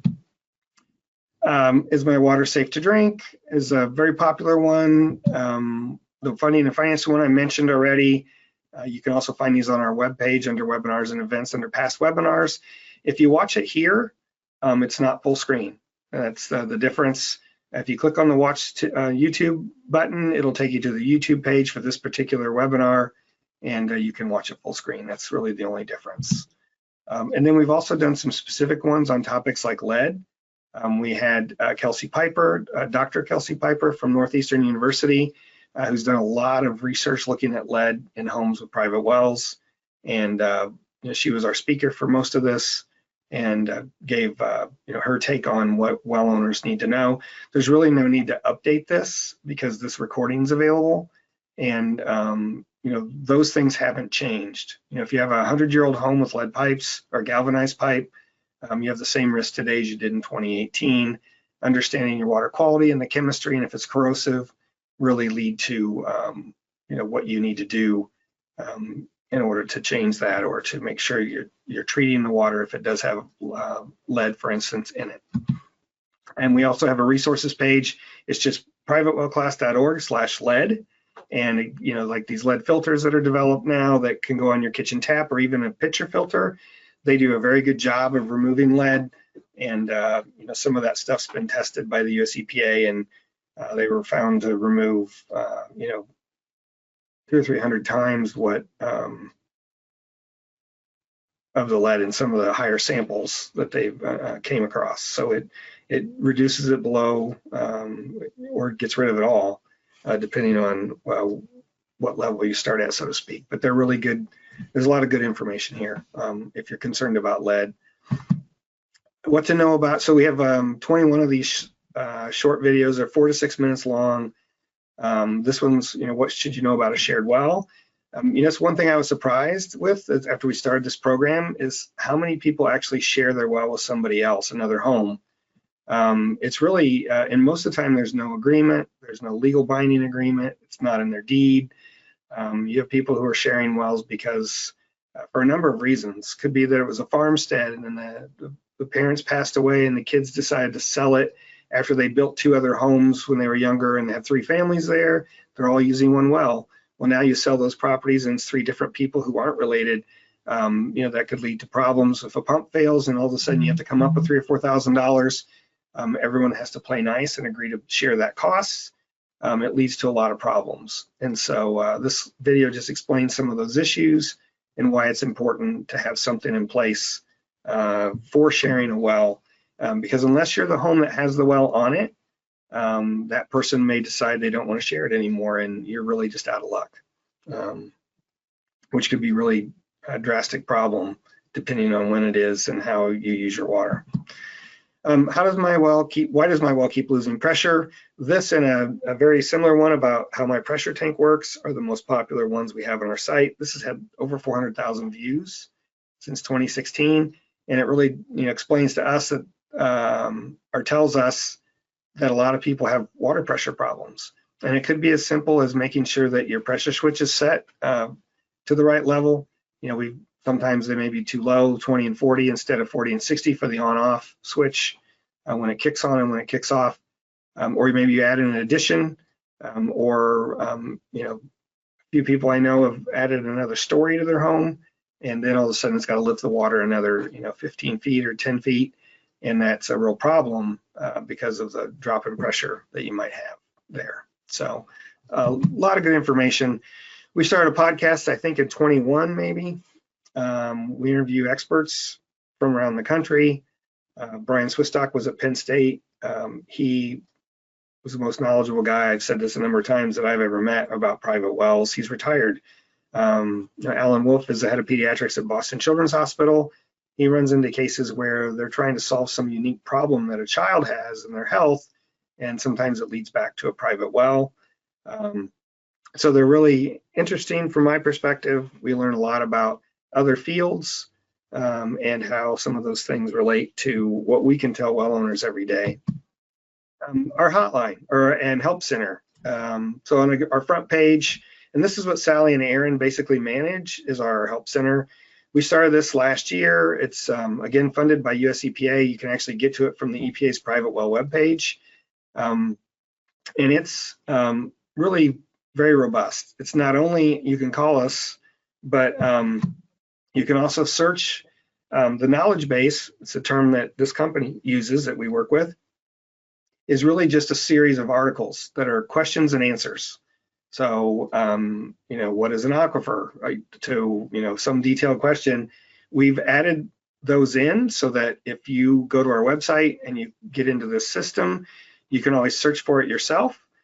You can use the chat bot that's on the bottom right and ask a question that's a little more involved. It actually searches all of our webinars and all the text from those, as well as our lessons and a few other resources we've decided to include into a custom database, and then it develops an answer from that, and it does a really good job. Or you can just search on the knowledge base up at the top there where it says search for articles. So as a quick example, I said flood, and it's showing me all the articles that have something about flooding in them. And so the first one is my well safe after flood. That's one of our short videos. And so if you click on that, it takes you right to this video you can watch. And also the text of that is listed here as part of the answer. There's a lot of flooding going on around the country, obviously. And so we get a lot of questions about, you know, what do you do if your well's been overtopped by floodwater? Because it's very likely that even it has the right type of cap and it's supposedly sealed, you know, like in cold climates where we are, there's a gasket on that well cap, that sanitary well cap. And if it hasn't been replaced in the last 5 years, it's probably brittle and cracked and not actually watertight anymore. And so it's something that typically doesn't happen unless you have somebody with a maintenance contract who comes out and does that for you. So in the end, our goal is to really to help well owners understand why their well is important, not only to them, but to others who may use the same aquifer, why they need to understand how it works so they can ask better questions when they have a problem, or at least maybe even fix it themselves, and also how to best protect themselves and their family from risk. And so that is the overall goal of the private well class and why we do these webinars, as well as have the lessons. And so from that, then I'm going to get into the questions you all asked, or a number of those. Some are, we've answered them many times. And so if I don't answer it today, it's probably in one of the other webinars. Others were really, a couple of times they're not questions, they're just somebody making a comment, things like that. But we're gonna go through the questions that we have today. There's slides for some of those. And but if you just signed up yesterday or today, then we didn't include those. And so you can ask those at the end, or we'll have a list of those. We'll try to get to those and eventually add them to our knowledge base and our articles. But if you have a question today, as I mentioned earlier, there is a question box or chat box on your GoToWebinar window. You can go in there and click and type in your question. Katie is making a list of all those, and we'll pull that up at the end. And if we can answer them, we can. If we can't, we may ask you to send us an email, and we'll find an answer. Because there's so many different facets of private wells that I guarantee you we can't answer all of them. But we try to do what we can. Okay, so how to identify unknown wells. Okay, so I'm assuming that you have a well and it's just, you don't know anything about it. So the first thing to do, I've already mentioned this, is really contact your local or state county authority that permits those, or if they keep logs on file. If there's a way to figure out who drilled your well, then go ask the company for a copy. Maybe you need to talk to the previous owner or talk to local drillers. A lot of times they know who drilled a well on this property versus that property. And again, if you're in a rural subdivision, what we see is a lot of times the contractor who developed that subdivision hired a contractor to come in and put all the wells in. And so if your neighbor has a log and you don't, it may be if you get that information, you're going to find out who drilled your well. And so where that comes into play is, for a while, some states didn't have the correct rules in place. So the law is that if you have more than 15 homes or 25 people connected to a water supply, it's considered a public water supply or a community water supply. So I know in Illinois, there was a time period where those contractors or developers would come in and develop a subdivision, and they would put one home every 5 houses, and then they hook all 5 houses up to that one well. Really terrible thing to do. People take their water for granted a lot of times and don't realize what that means. But if, again, it's not your house that has the well on it, a well owner may decide they're going to charge you, or they may decide they don't want to share it. And if it's a well that doesn't produce a lot of water, and all of a sudden there's 5 families living there, and the well's having trouble, then you may find yourself without a well at all. And so it's good to find that information out, and that's one example of why you might be able to find your well if somebody else nearby has a well. And the only thing I want to mention here is how to identify unknown wells. If you mean that you know there's a well on this property, but you have no idea where it's at, you can look to see if there's a record, but in general, that's not going to have enough detail to actually find it on a property. The worst thing that can happen is you find it by accident. And, we talk about abandoned wells and safety hazards. There's a number of pictures we show in other webinars of them pulling people or horses or other kinds of things out of a well where no one knew it was there and they fell through. So if that's the case, if it's an old well, it's very unlikely you're going to have it. Your best bet would be to find out if someone remembers that well, who's a neighbor or part of the family that used to live there. I know we got a call from a homeowner just about 30 miles south of here. She said, I was mowing my yard and all of a sudden the ground started to sink. And when I went back over that spot, there's a hole and I can't tell what it is. So we have a downhole camera, and so we took it down there to see what we didn't know we were looking at, before we got down there. So we took it just in case, but it was really clear. The home's from 1910, and it's an old dug well that was in the front yard. So this woman was very fortunate that her riding mower she was sitting on didn't just fall right in. And instead, the soil gave way, the sod. It was fairly thick. And, we were able to give her advice on what to do to seal that and just fill it up with bentonite or cement. And, it hadn't been connected to the house. There's another well that had been there since the 40s. And so that's been sitting there unknown to everyone for many years. So again, just lucky that she ended up not in the middle of down in that. It was only like 18 foot deep. But if she would have fell in and the tractor fell on top of her, or riding lawnmower, that would have been all that. So it's really a risk. Are there any nationwide policies or laws in this field besides the Clean Water Act? Besides the Clean Water Act. I work essentially for 3 agencies, and transparency does not seem to be addressed. Well, the Clean Water Act covers wastewater, and the Safe Drinking Water Act covers public water supplies. Neither of those apply to private wells.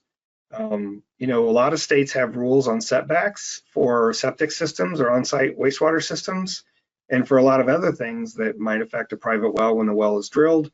But again, that's not part of either of those 2 acts. It's separate from the state. And so the rules vary from state to state, and even from health district to health district. Out east, like in Massachusetts and Connecticut, the example I always use is Connecticut has like 354 health districts. Every one of them has autonomy to create their own rules. So we find 1 or 2 of those health districts actually can condemn a well, versus a health district right next to them may have no rules on private wells.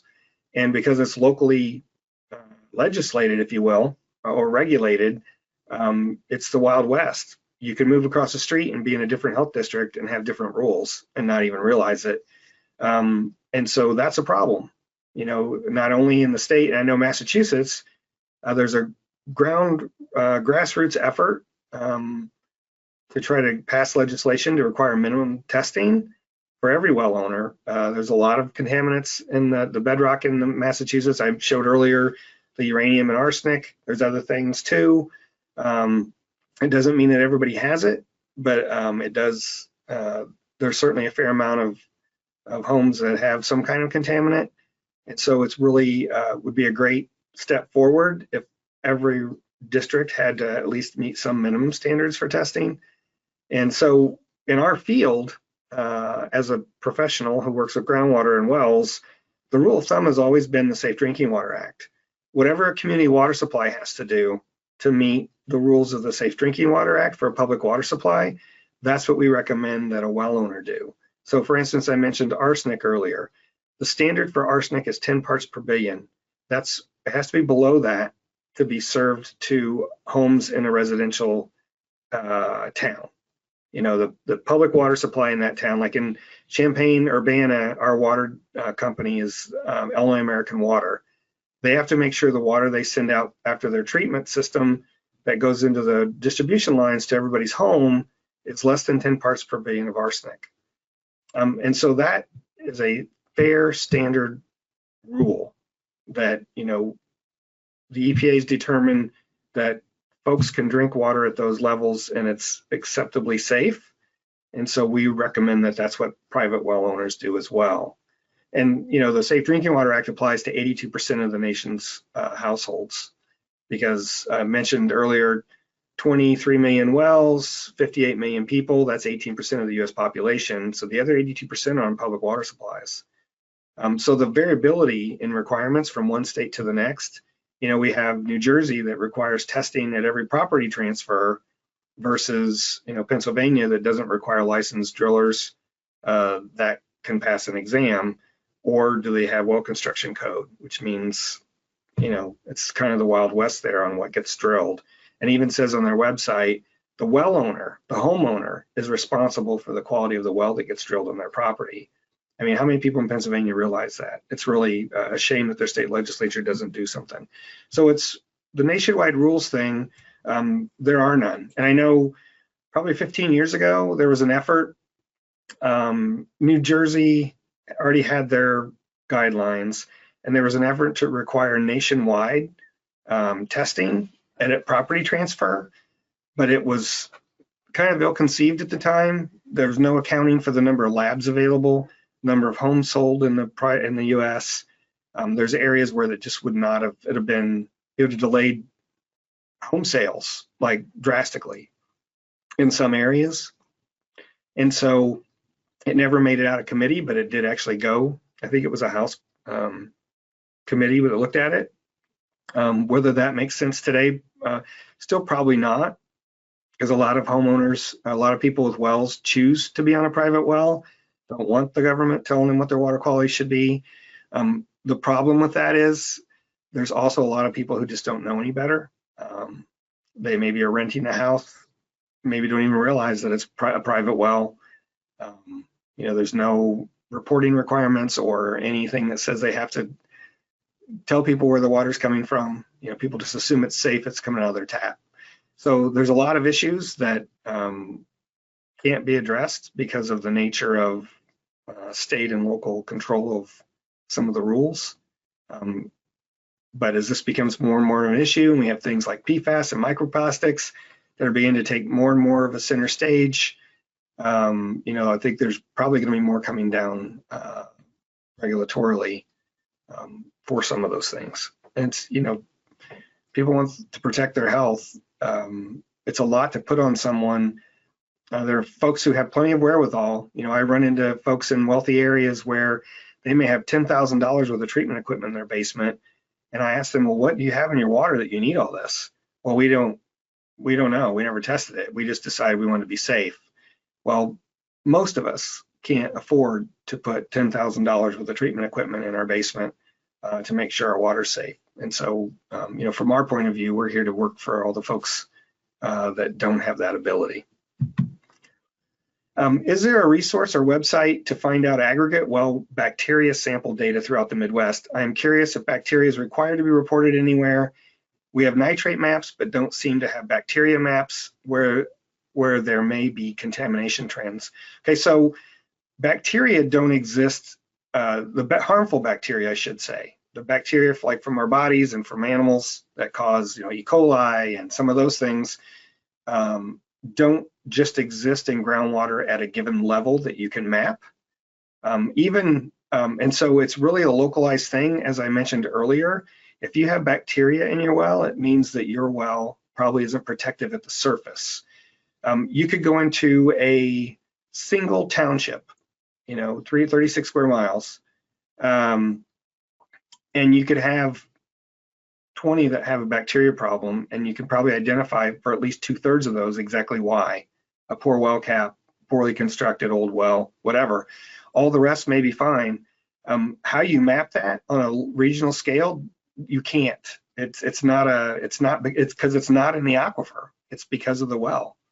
So, and even with nitrate, certainly we know there's a lot of nitrate maps out there, but you need to be careful using those kind of maps, especially nitrate, because it's also a thing that can get in your well from the surface. And so it doesn't mean that if you sampled 4 wells near each other, they're going to have the same amount of nitrate in them, because it's not an aquifer issue. Although, there is, especially in agriculture areas like we have in Illinois, you certainly have areas where it's shallower aquifers, it's less protective at the surface, maybe it's coarser material. You see elevated nitrate in those aquifers. But you could have a well that's in that area that maybe is 3 times the level of everybody else, because they have a well in their feedlot where their cattle are. And trust me, that exists. I went into a number to sample wells and wish I had brought boots, because there's a half a foot of mud where all the cattle have just made it a muddy mess, and the well's right in the middle of it. And so you can't, if they happen to measure that well and not the other ones, then those maps are going to be off based on what you think might be in somebody's well versus what actually is. And again, individual wells are more likely to have an elevated level than all the wells on average for nitrate. And so it's really problematic to look at a nitrate map and say, if they're private wells, not knowing the type of well, all that sort of information. We have areas in Illinois where there is no real aquifer, so there's a lot of dug or bored wells that are shallow, and we see higher nitrates in those areas. Does that mean that every well is got any nitrate in it? It doesn't, because it's the fact that these are poorly constructed. There's livestock on the farm, all those things that led to the shallow groundwater right in that location being higher. Yeah, enough said. How does our well information become available in the online well logs? Do we submit it, or does our driller? Well, if you have online well information in your state, or even at your county level, some counties have the wherewithal and the resources to put their own GIS maps up. I was working with one in Minnesota just recently. Then they probably have rules for that. If they're online, it's because either the state or a local or county agency has jurisdiction over, filing a permit, filing a well log when it's drilled, all that, licensing the drillers, all that stuff. They're part of some local law, because otherwise it's not going to happen. If you have a state program where they don't require logs, or they don't have all that information, then they don't have the resources to also map it and expect people to file it, because they don't, especially drillers. Now, and no offense to a driller, because that's their business and their livelihood.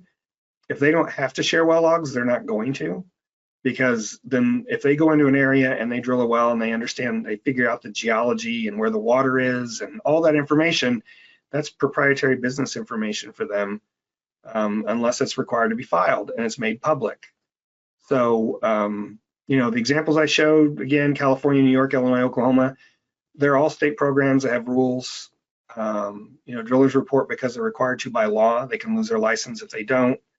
And so it's going to always be the driller has to submit it, and then the agency or whoever's in charge of controlling that part of the rules is got the wherewithal to map it.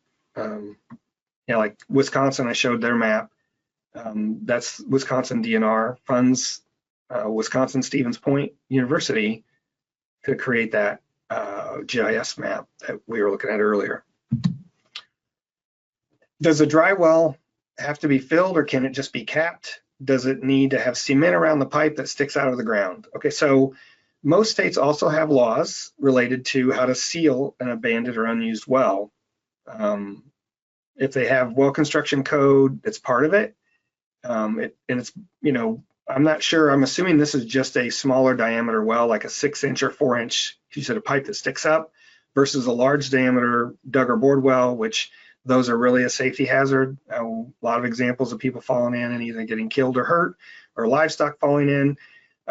Regardless, and whatever the rules are in your state, they should be filled in with the cement or bentonite clay. That prevents water from at the surface somehow getting into the well bore and going straight to the aquifer. It's a direct pathway, right? If you have a well that's open, somebody could come along and decide to pour something down it even. I mean, that's, a special case, but if that well's on your property, you're liable.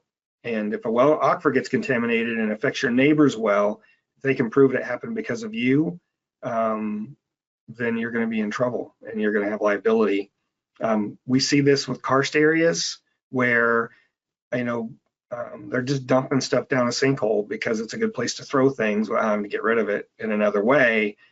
And that leads to a lot of water quality contamination problems because they're basically caves, right? There's a sinkhole at the surface. It's all a big cave structure underneath. Water can flow freely. Those aquifers are always contaminated. Karst is really, if you're well finished in a karst geology, it's very likely it's got surface contamination. So my point is, regardless, you need to be a good steward of your groundwater source and properly seal your abandoned well, even if your state has no rules, which most do. And what I've done is, so the Water Systems Council has this web page, and I put it at the top. It's just state well codes, where you can put in your state, the category, and if it's a private well or not. So when I put in, just for fun, Kansas and well abandonment, now the categories, there was a long list, but well abandonment's what we're talking about here. And private wells, yes or no. And then I searched, and it lists 4 documents that, or 4 sets of information related to plugging an abandoned well or sealing an abandoned well, and what kind of grout you can use to do that. The rules vary from state to state again, but you want to follow your state's code if that's possible. So, because it matters again, like there's information about whether it's confined or an unconfined aquifer. You need to seal a confined aquifer means there's a clay layer above it, and you want to make sure that's sealed at the same elevation. All those things. And so you can find what information is available for your state. And I guess what I would recommend is that if you go to your state and there's nothing, then I'd go to one of your neighboring states and see what they have and just use their guidelines. No one's forcing you. You want to be cheap, you can, unfortunately, but you need to think about the bigger picture here and protecting your liability. If I don't drink bottled water, is it okay to ignore contaminants in my well water? Do I still need to install a water purification system? So there's some things that can have dermal or inhalation risks. So like I talk about arsenic a lot, and the levels we find arsenic at in Illinois and most of the country are not high enough that they're more than an ingestion risk. You can, if it's 150 ppb, you can still take a shower in it. It's not going to be a risk to you. And I get that straight from the Minnesota Health Department, who I asked that question because I am not a health professional. But there's also an area in our country where it might be 3,000. That might cause dermal problems and might absorb to your skin. And so that's very unlikely in that case. There's also things that aren't typically found in groundwater, but it's worth asking your local health authority. So even radon. So radon's known, it comes up in your basement through the ground. but we also know there's cases where radon is in the water, and when it comes out your tap, it goes up into the, it volatilizes and comes out. I think I read a thing on EPA's webpage that there's about 200 cases a year of cancer that are related to radon. The vast majority are from drinking it, but there's also some that are because of inhalation. And so, and the last thing I'll mention is what we're starting to learn more about biofilms. Every home on a private well that doesn't treat the water before it enters their house likely has biofilms on their pipes. When the biofilms are there naturally, they're not necessarily a problem. They do harbor bacteria and amoeba and other things, but they're happy and content in their little biofilm. But we also know that they can also harbor harmful bacteria that in a hot water line especially can then come out in the shower, and you're breathing in that steam, and there's some risk there. Not a lot is understood there. I can't give you a concrete example other than, you know, one thing that we're looking at as a research project is Legionella. We haven't really found a lot, but it's a case where if it's in the hot water line and you take a shower, you can breathe it in there, and that's the only way you can get Legionnosis is by inhalation. You can drink it all day. It's when it gets in your lungs that it can cause a problem. So I guess all in all, I'd say if you haven't tested your water, you really should test it to know what kind of water you have. It's unlikely to have some extreme issue, but if you're in an urban area and you're right next to a gas station, then even though it's expensive, we would recommend you test for hydrocarbons, right? Because it depends on how deep your well is. It's like I tell people who are on next to a farm field, they're in a rural subdivision, their well is 10 feet from a farm field. Well, do I need to test for pesticides? It really depends on how your well was constructed and where your water's coming from. If you're in Champaign County where I live and you have a well that's in the Muhammad Aquifer that's got 100 feet plus tight clay above it, and the well's properly constructed and grouted, it's very unlikely you would have any pesticide ever get into your well. You don't need to worry about it. But if it's an old dug well, like the one I grew up on, I guarantee you it had pesticides in it. So understanding your situation, your well construction, how protective your well is of the surface, all those things matter on whether or not you need to be concerned. And again, always go to a qualified health professional to ask. But if you don't test, you don't have any idea what's there. You know, a lot of our groundwater has very benign things like iron, a lot of high iron in it. It causes staining, stains your clothes, stains your porcelain, but it's not a health risk. And so, but just understanding all that is really to your benefit. And so, and as far as treatment, adding a water purification system, we don't recommend anyone treat their water without testing first to see what's in it. Because, you know, even an RO unit removes so many things, but there's a few things it doesn't. And depending on even the valence of arsenic, +3 or +5, RO might work or it might not. It works really well with, I think it's +3, but not with +5.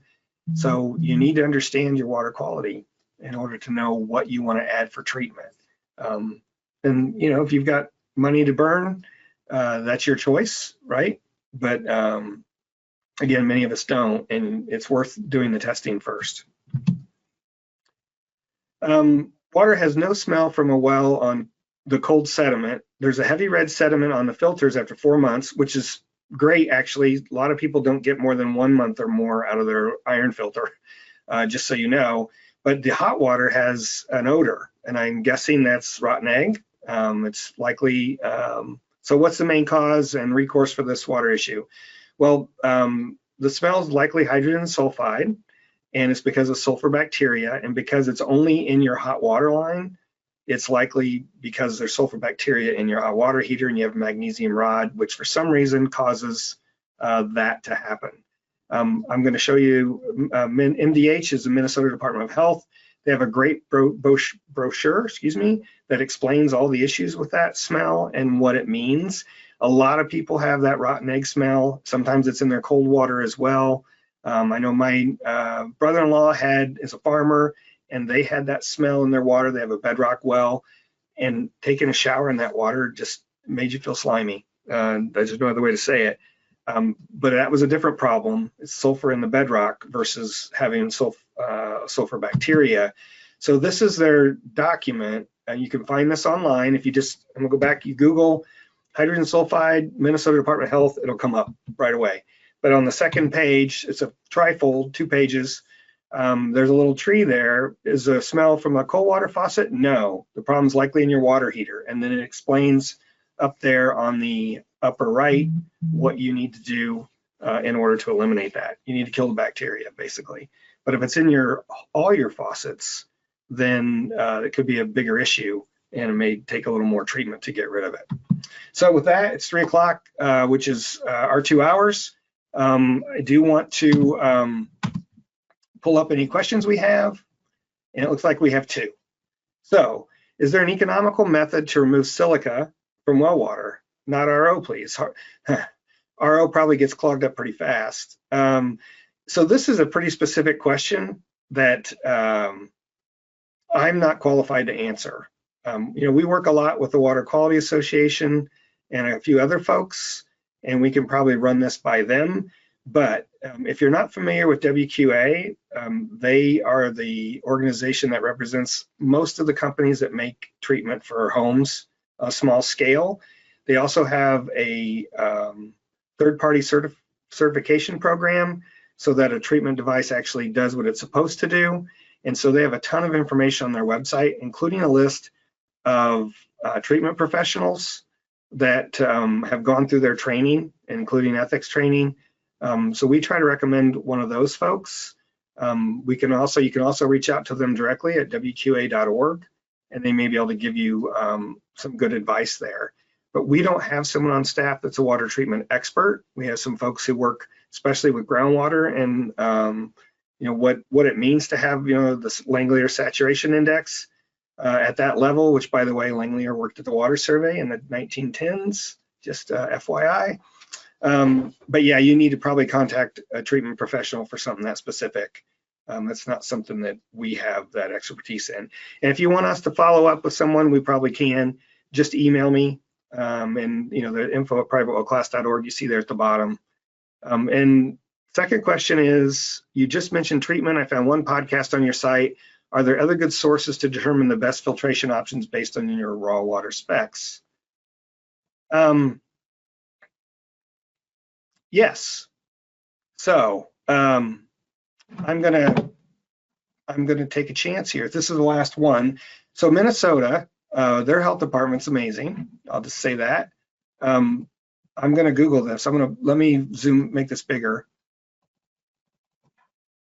Home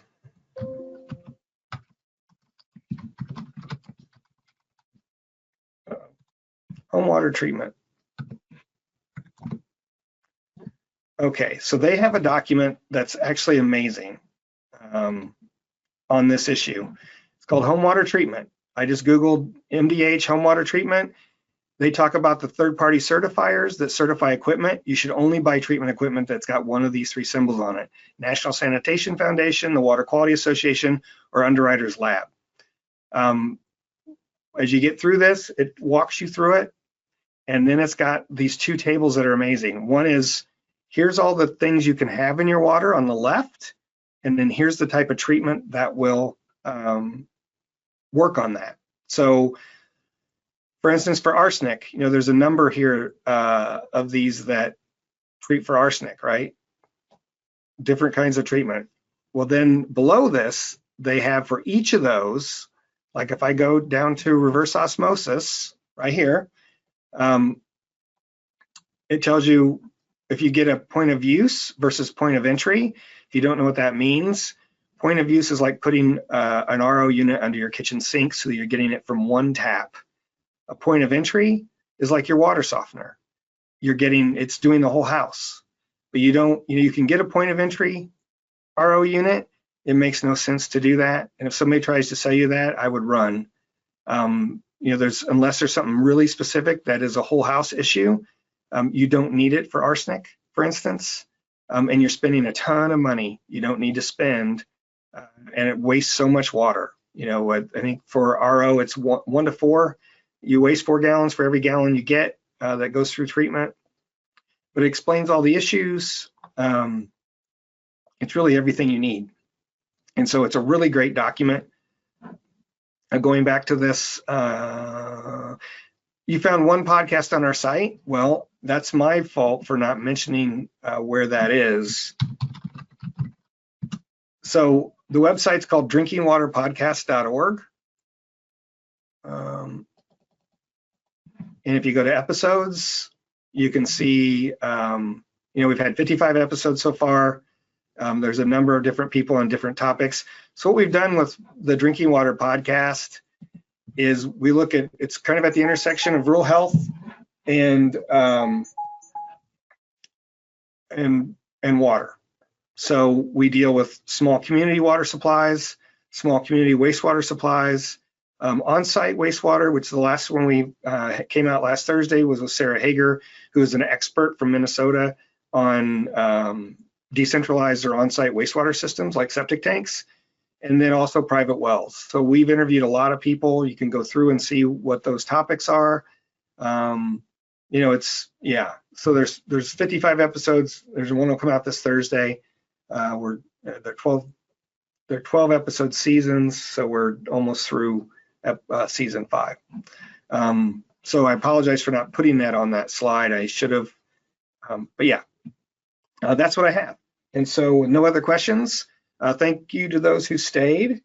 And if you have any other questions, here's the email address.